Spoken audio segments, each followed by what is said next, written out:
Hey, what's up? It's Thursday, the 9th of December, and it's 4 p.m. here in GMT, and that means it's time for the Etch Play weekly live show. I am your host this week. My name is Adam Burt. I'm honoured to be here, and I'm joined for the first part of today's show by Taya. How's it going, Taya? It's going very well, thanks, Adam. Very happy to have Ty here. Ty's very insightful. She knows all about all the things happening in games. We're going to be talking about all the latest games industry news in just a second, so stay right where you are if you want to hear about that. Later on in the show, though, we've got some other stuff coming up as well. We've got Star Wars Squadrons. If you like lasers and spaceships that shoot lasers, you'll be in good company in our Star Wars Squadron segment, so stick around for that. And after that, Ben Joy will be here. We'll be talking about the Game Awards. They're tonight. One of the biggest nights in gaming is coming, and we're going to be talking all about the nominees, about the kind of teasers and reveals we can expect, and some of the news that's been surrounding the show this year as well. Let's say hello to people in the chat, shall we? In the chat, we have got Miles. Hello, Miles. Thanks for tuning in. And we've got Ben Gammon, who says hi with several eyes. I always think the more eyes in the word hi is like the more someone likes you. So Ben's given us 5 eyes, which I think is a pretty solid amount of liking. Taya, should we do some news? Yes. Like, please move on. Okay, let's talk about some gaming news then. We're going to be talking about, like I say, some of the biggest stories from the world of games. And we are starting this week with Sony news. So Sony are reportedly working on a Game Pass competitor, and this is not entirely a surprise, but there have been maybe some questions around the timeline of when this would happen. Game Pass is obviously hugely successful for the Xbox brand, and allows players to download hundreds of different games and stream them from the cloud now as well. PlayStation have not really had something quite like that. They've had a few things that have allowed you to stream old games or to download old games from PlayStation Plus if you're a subscriber. But it sounds like their strategy is shifting. This news story comes out of Bloomberg, and they say that Sony will likely keep the PlayStation Plus branding, but will merge the service with its streaming offering, PlayStation Now, and offer a wider catalogue of titles from every Sony platform except the Vita for some reason. Sorry, Vita fans, you are being excluded. But the new Plus would essentially and reportedly be a 3-tier service, with the lowest tier being the same offering as what you currently have, just get online play, and a couple of monthly titles as well for free. The middle tier would allow you access to downloadable PlayStation 4 and PlayStation 5 games, and the top tier would add streaming, similar to kind of Xbox cloud gaming that we have now on the Xbox side of things, games from the first 3 PlayStation consoles and the PlayStation Portable. It's not currently expected that first-party titles would launch immediately, so-called day one on the service, the same way that Microsoft is doing.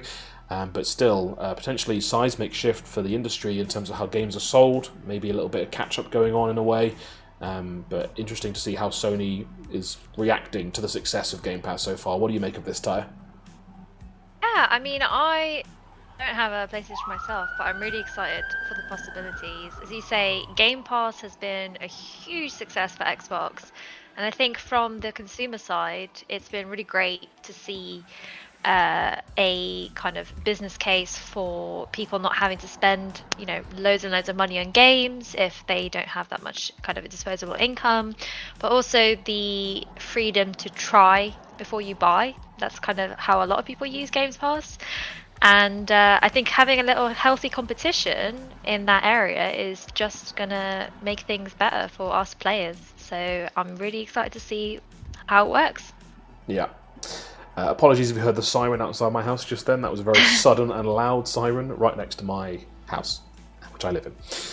Our next story then is about GOG, or Good Old Games as you might know it, which is an online storefront that allows you to purchase and play games, mostly kind of DRM free, which has been a selling point in the past.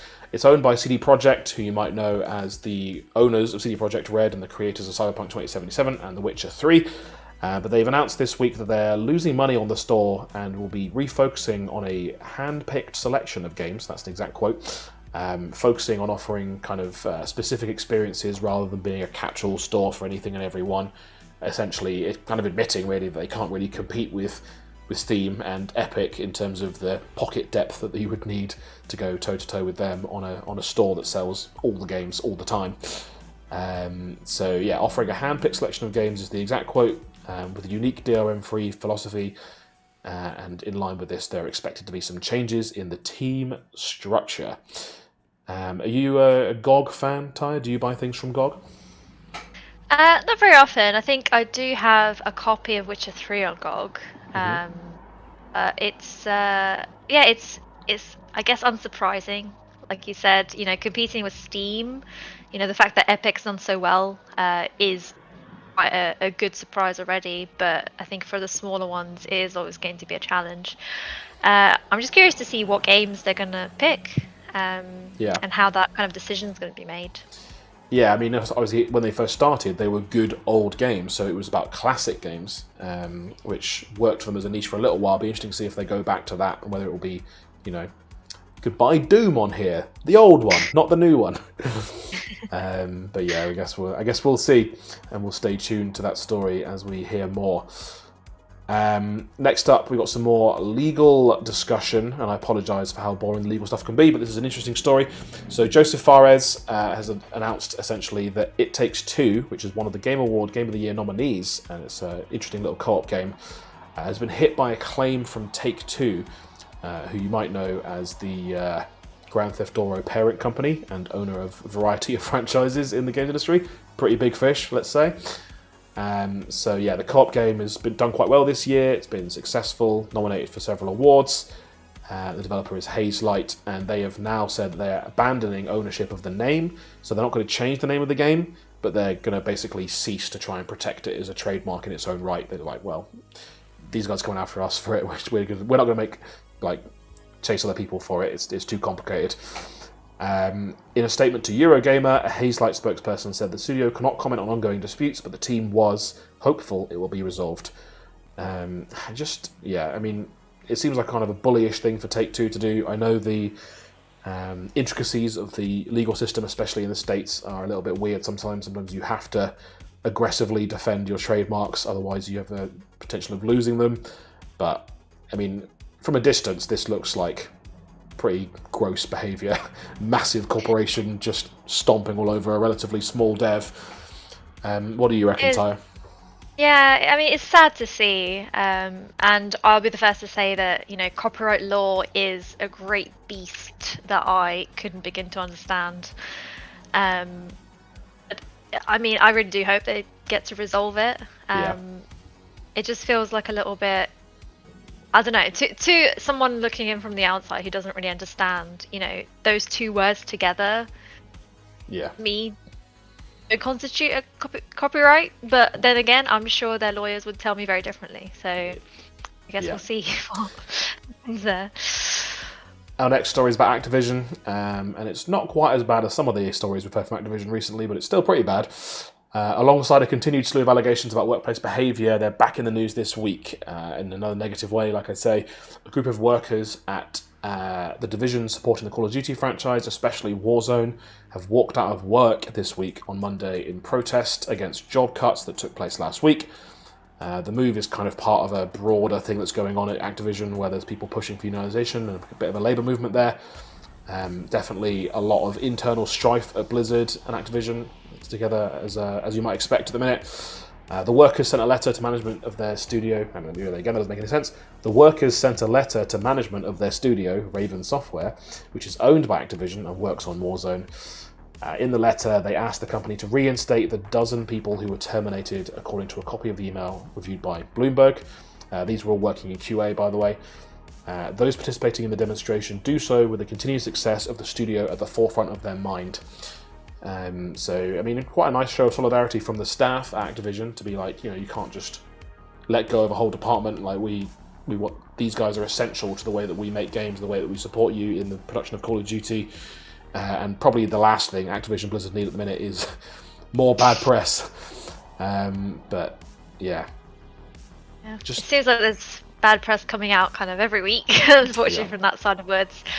I know that I was following this news last week when the termination first happened, and what kind of struck me, and I think the reason why people are really standing up for this specifically, is that it did seem like it was out of nowhere, and also several of those people actually relocated just before they were terminated. So it's not, having your job terminated alone is a huge deal, but having moved across the country with the idea that you're going to do that for work and then being terminated in a brand new place just seems really unfair. So I hope they reconsider, and I know the ABK group that's kind of been supporting a lot of these movements is really doing their best on that. So I wish them all the luck. Yep. Our next story is about Ubisoft, who are also no strangers to controversy. This week, they have become the first major publisher to announce they're going to feature NFTs, that's non-fungible tokens, for those of you who don't spend all your time on the internet. They're adding them to Ghost Recon Breakpoint, and then, like I say, the first game from a major publisher to do so, as far as we know. The system will be used for cosmetic items, and the first 3 cosmetic items to use this new technology, apparently a gun, a face mask, and, in quote marks, enhanced pants in the game, will be available for free on 3 days in the coming weeks. According to their blog post, unlike traditional DLC, where supply is unlimited, and every purchase copy is identical, the ways in which these items will differ is that each item you buy for your Ghost Recon soldier guy who's committing war crimes somewhere is going to have a limited edition number etched into the helmet or something. So it'll be unique in that way, and it will also have a record of its own history, which so you can see like, oh, someone else owned this hat and then they put it on the Ghost Recon market and I bought it and now it's my hat. Player reaction, at least on the most vocal parts of the internet, has been pretty negative about this. The announcement video on YouTube has 95% dislikes compared to likes, as reported by Video Games Chronicle. I mean, the NFT stuff's not going away. We've got a lot of companies who are exploring this space, and also a lot of people, probably quite rightly, suggesting that some of these implementations don't require NFTs. Not actually really that new. Like, some of these concepts are things that they could do with a traditional database or with traditional game dev systems, and maybe a bit of a bandwagon, maybe also a bit irresponsible in some cases, especially with regards to the environment. Although Ubisoft does stress that their unique take on the blockchain they're using here is based on proof of stake rather than proof of work, which would make it more environmentally friendly compared to the alternatives. Ty, would you like to comment, or shall I move straight on? I would like to just say I read an interesting take on the internet, which I think is relevant. And it's all right. Yeah, I'll leave you to it. Go on. It's interesting to see that they've done it with that specific game rather than one of their bigger IPs, which I think shows the actually experimental approach that they're taking on it. So we'll see how that pans out. I mean, like you say, so far the feedback has been fairly negative, but at the end of the day, for a big studio like that, the proof is going to be in the pudding. Proof's going to be in the money, Tyre. Yeah, and usually the kind of people that kind of play games, a lot of them are not on the internet. They're not vocal. They don't care really about kind of what's going on. So maybe we'll see this stick around. But yeah, watch the space. I think it's just interesting to see how it's being implemented. Yeah. And that's all I have to say on that. Very tactfully put, Ty. That's it for news this week, but if you like news, if you like hearing about the opinions of myself and Ty and the rest of our staff, you can you can check out more of that every Friday, I should say, at etchuk.com/play. Every Friday we post a textual blog, which is all the latest news that we've found interesting and some of our comments, so it's well worth a read. You can check that out tomorrow. And thanks for your time, Ty. Thanks for having me. No worries. We're going to throw to a pre-recorded segment which is all about Star Wars. May the Force be with you. And stick around, because in less than 10 minutes, Ben Joy will be here. We're going to be getting excited about the Game Awards. We're going to be getting amped up, so don't go anywhere. See you soon.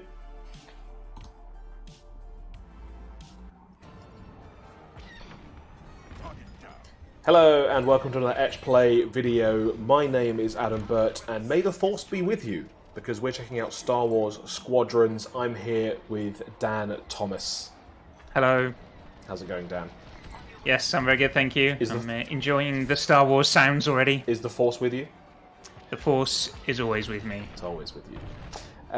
This is Star Wars Squadrons. Like I say, we're checking this out on the Xbox Series X here. It's on Game Pass as part of EA Play, so you have to be an Ultimate member to play this. And yeah, it's exactly what it looks like. You're flying the spaceships, you're shooting the lasers. This is near the beginning of the game. This is actually part of the first mission we're looking at here. You're playing as a bad guy, or part of the Empire, at least, shall we say. Not necessarily bad, just misunderstood. I mean, they're definitely on the bad guys' team, but I think maybe the storyline maybe goes places with these characters. And yeah, it's simulation-esque to a degree, but it's still quite arcadey. Like you can see all the instruments. And it's quite a full-on viewport that makes you feel like you're in a TIE fighter or an X-wing or whatever you're in at the time. And it can be a little bit difficult. I found it quite hard to get used to, but I guess if you're the sort of person who has played a lot of flight sims, it's probably child's play to people who actually know what they're doing. People who actually understand the directions go the opposite way. People who understand the words like yaw and pitch and roll. Yeah, I found it difficult as well when I played this. Good to know.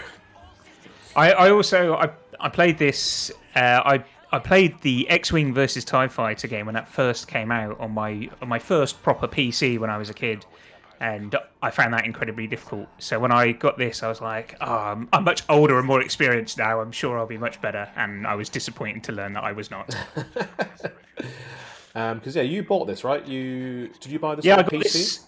I got this on PlayStation, PSVR, which was nice, very cool. So have you played it with the headset on? You played it? Yes, played it in VR, and it's really, really good. Wow, that's cool. Difficult, like I said, but just being in actual Star Wars was incredible. Yeah. I mean, this shows you. This is a test of my ability to drive. Is driving through a narrow tunnel. It's very. I thought it was very authentic Star Wars. You've got the music, the sound effects. Yeah, they're hitting the Star Wars beats, aren't they? In terms absolutely. of the. Oh, that's me on fire. There we go. The game wanted me to be on fire, so I could test the repair mode. I'm not sure the game wanted you to fly into the wall. No. Yeah. Oh no. Oh, this. Back to TIE Fighter basic training you go. How do I eject? Get me out of here. Oh. Okay. Let's. I wasn't that bad, are you? Okay, you're a bit better than that. Through the intro tutorial. Well, let's jump into something else here. Let's see if I can cycle through this. Let's check out the multiplayer, because that will give me a chance to play against other humans rather than just people. Have you done the multiplayer online? Can you do that in the VR? Okay. I didn't actually check because I knew I would be awful. See, this is the difference between you and me. When I'm told I'm awful, I'm like, I reckon I can go online and take some people out. Having just completely crashed a TIE fighter into a wall repeatedly to death, I'm like, I know what's next. I'm ready to take on the world. Okay, ship selection. I like playing as support classes online, because then I feel like even if you're bad, you can still help out. So I'm going to go for this thing. I do like the names of the the Empire ships more than the X-wing, Y-wing is pretty basic. Oh, no, I like the X-wing and the Y-wing. That's the way I'd name ships. I'd walk up to it and be like, So you in a Y-wing than a TIE RP Reaper. Yeah, no, I think X-wings are cool. I say what else I like, even though it's from the often maligned prequel trilogy. I like the little sleek fighters from Naboo in the Phantom Menace, the yellow ones. Remember those? Yes, yeah. Deploying in 30 seconds into Sisobu or Susubo Susubo. for a dogfight. How do you think this is going to go for me, Dan? Do you think I'm going to win? No. Is this is this 5-on-5? Is that what the Yes. 9 out of 10? Right. Yeah. It's a 5-on-5 mode. So I think in an ideal world, every one of the 5 would probably pick a different ship. So you've got like the full suite of ships, and they can like work together. They've all got different abilities. Here's my crew. Oh no, it's time to go. Yeah, good. Quick briefing. Good luck, guys. I'm going to be dead in like 10 minutes, so see you later. Let's just get on with it. Here we go. Right. There's me and the boys rolling deep. Just love the sound effects of a TIE fighter. ship flying by. Here we go. Let's see what we can do. What we've got to do is eliminate the enemy team. How hard can it be? Let's take him out. I think the gamer tags are a little bit immersion breaking. I think you can turn them off, but I found it almost impossible to spot ships with them off. Oh. There's a guy. Yeah. Oh, good. Oh. Goodbye, Mitch. Oh, Mitch is gone. Apologies, we couldn't save you. Oh, we're already 2-0 down. Yeah. Oh, and that's okay. Great. Not a great start. Not a fantastic start, but Kill cam replay. Oh, this is how you were murdered. Like, yeah. Actually, this is helpful to me because I do want to see. You can learn from your mistakes. Yeah, how people who actually know how to play the game, how they do it. Okay, so I need to because I need to figure out how to control this ship and what abilities it has.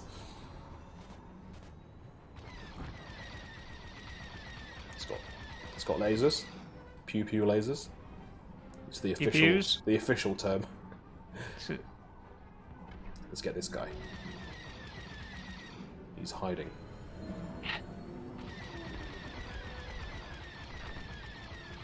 Couple of hits in there. Go on. Oh, he's got away. Oh no. He's outmaneuvered you. Yeah.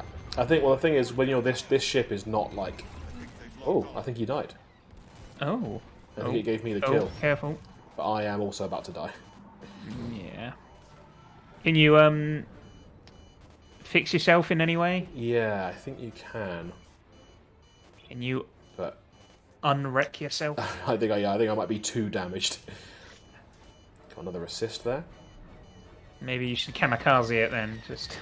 Yeah, let's take on this guy. Boom! Look at that. Oh, hello. See, You're you pulling it thought back. I was bad at this game. I thought you were going to get absolutely. There you go. I can do a little resupply. Resupplied Mitch. Very good. I'm like You're the MVP welcome, right now.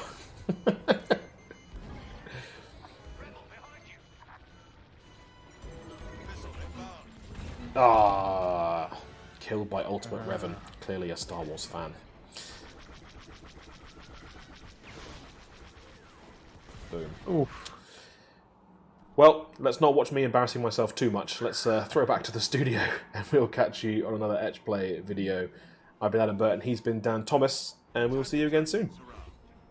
Very much. Bye.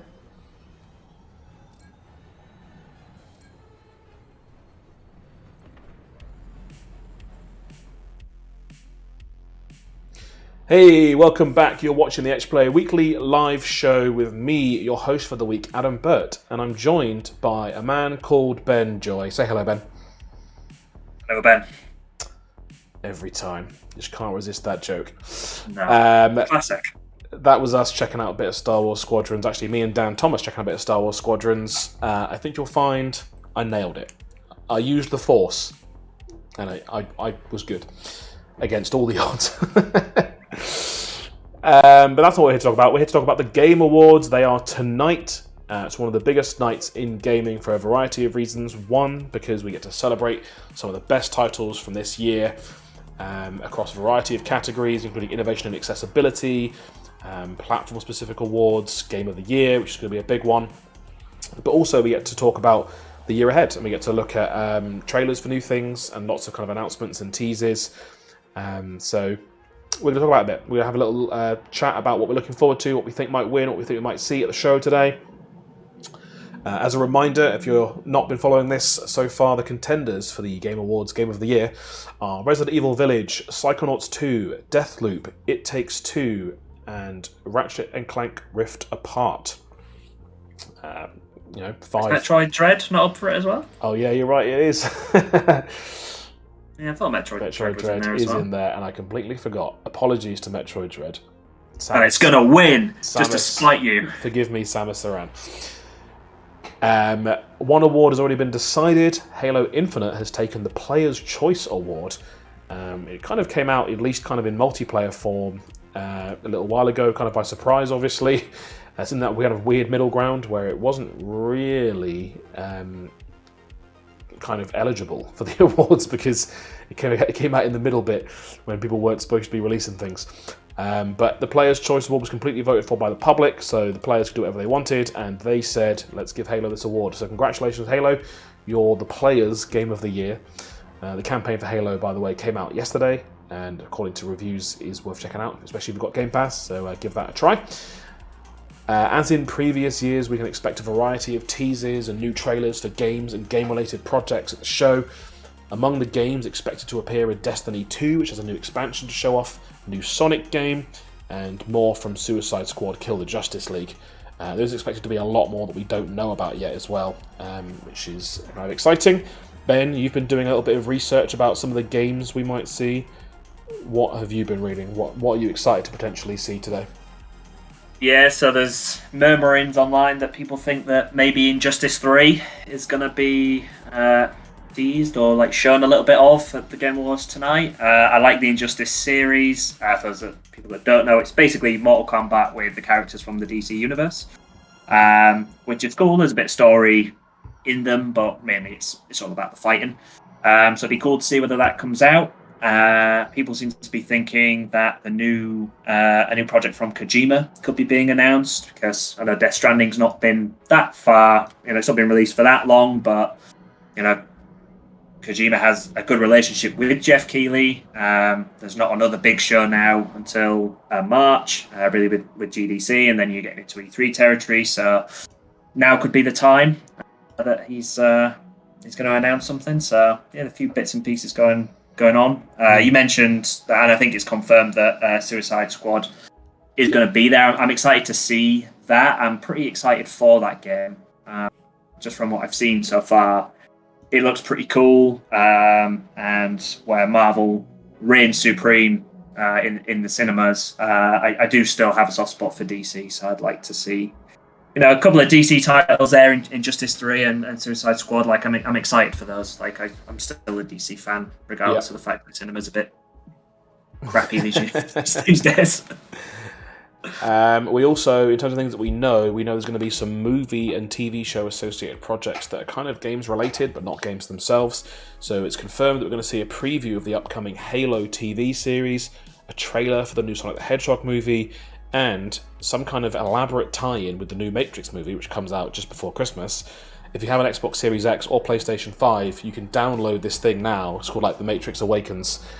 It's something that's going to be on your console. No one knows what it's going to do. Keanu Reeves might be there, might be digitally recreated. Just download it, it's free.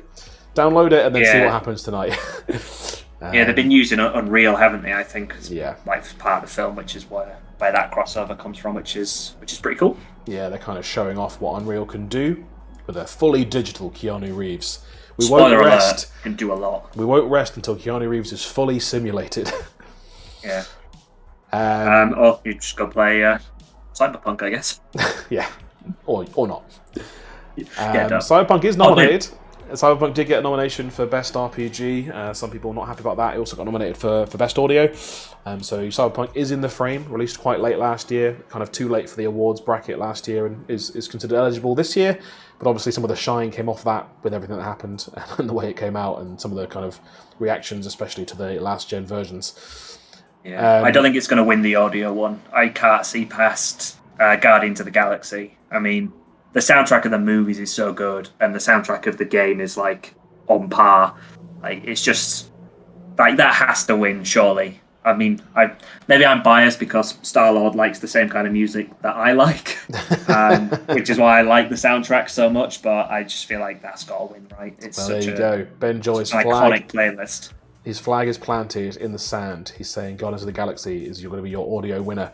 I mean, let's talk about the game of the year because there's 5 or 6 great games there that could walk away with the title. What do you think is going to win game of the year? I think it's probably going to be. I think Ratchet and Clank will win it. Wow. Okay.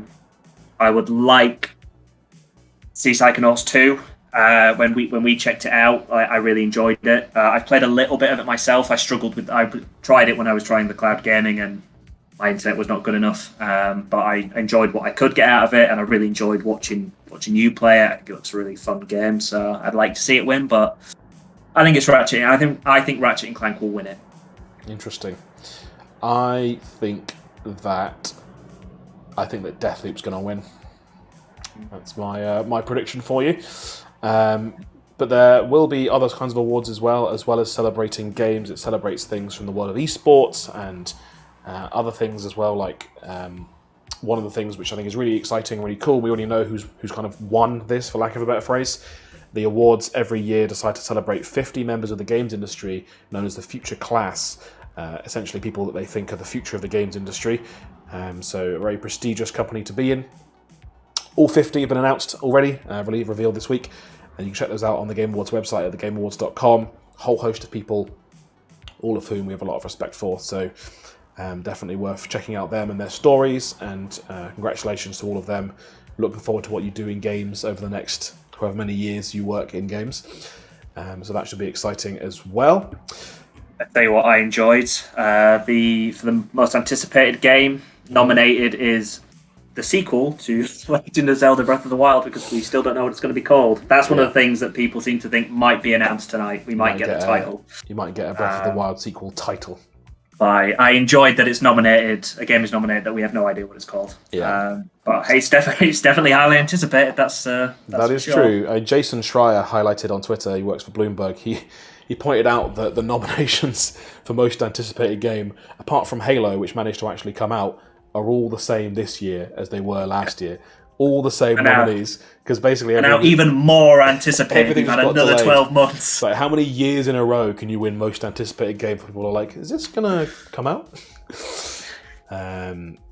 So other nominees for that include Elden Ring, which is very anticipated, the new God of War, which we're also expecting to hear more about at some point soon, hopefully. Maybe tonight, who knows. But again, the show's always traditionally had quite a high bar in terms of reveals and stuff. Like the Xbox Series X was literally unveiled at a Geoff Keighley show. So there's definitely a bit of prestige about it. It's a place where real big announcements can happen, and we hope that they do. One of the things that's happened this week, which I guess is a bit of a sideshow, for lack of a better word, but an interesting kind of aspect to it. Obviously, we've talked in the news recently over the last couple of weeks a lot of heat on Activision Blizzard about workplace practices, about their behaviour. Geoff Keighley, the host, has been kind of dragged into it this week because people were asking whether Activision were going to be involved in the show in any way. And originally he gave a quote to the Washington Post where he described himself as thinking about how to navigate the event's involvement with Activision Blizzard in light of the allegations. After that, and after significant kind of heat from Twitter, shall we say, a lot of people criticising that stance, he has confirmed that while Activision games can be nominated, so there will be Call of Duty titles that have received nominations, Activision are not part of the show. They're not showing off anything new, so they're not going to be part of the presenting team or any of that kind of stuff. Some fans have noted that Activision president Rob Kotish is still listed as part of the advisory board, which means he gets to chat to Geoff about how the show's put together and stuff like that.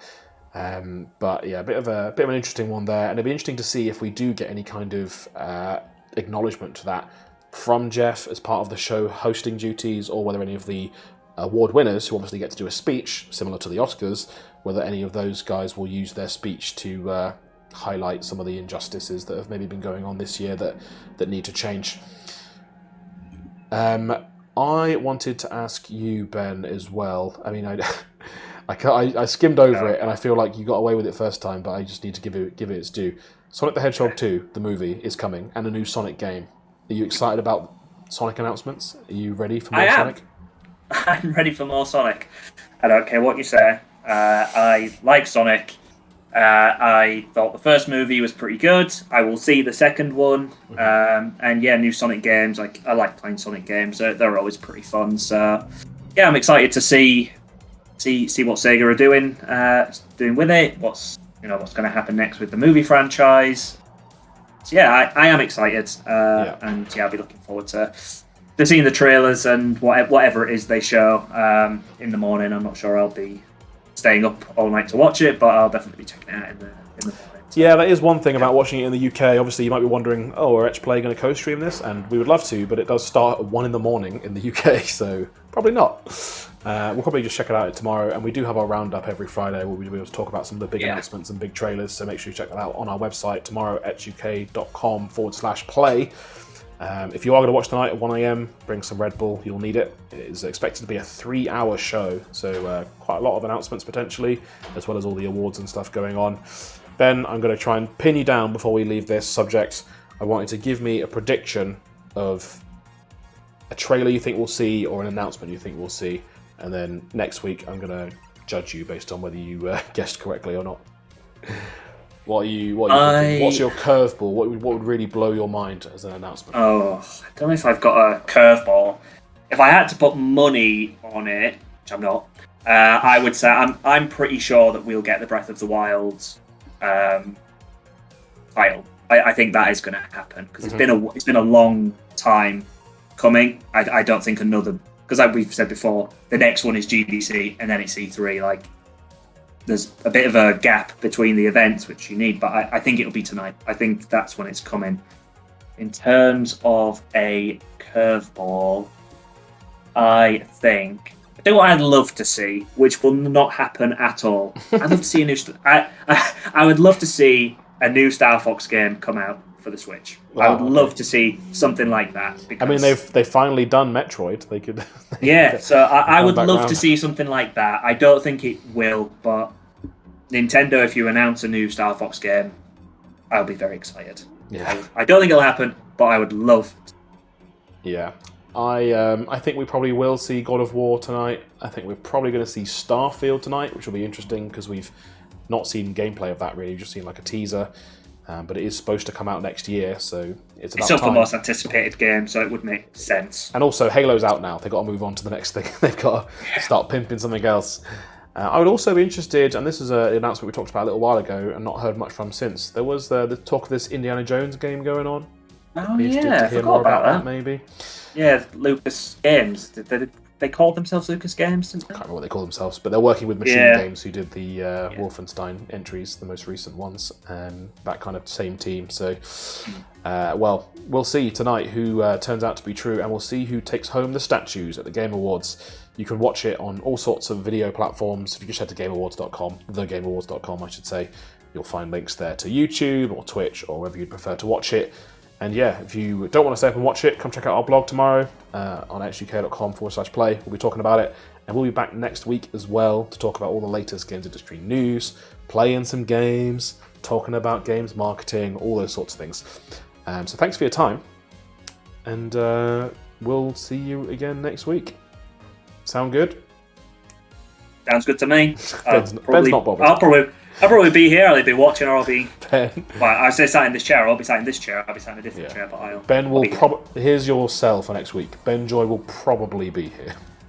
So if you're interested in that, follow us now on Twitch and check back in at 4 p.m. GMT next Thursday. I'm Anna Burt. He's been Ben Joy, and we'll see you next time. Take care. That's how we get people to watch this show. Tease me. Why aren't you waving? Because the camera's off. I'm going to stop waving then.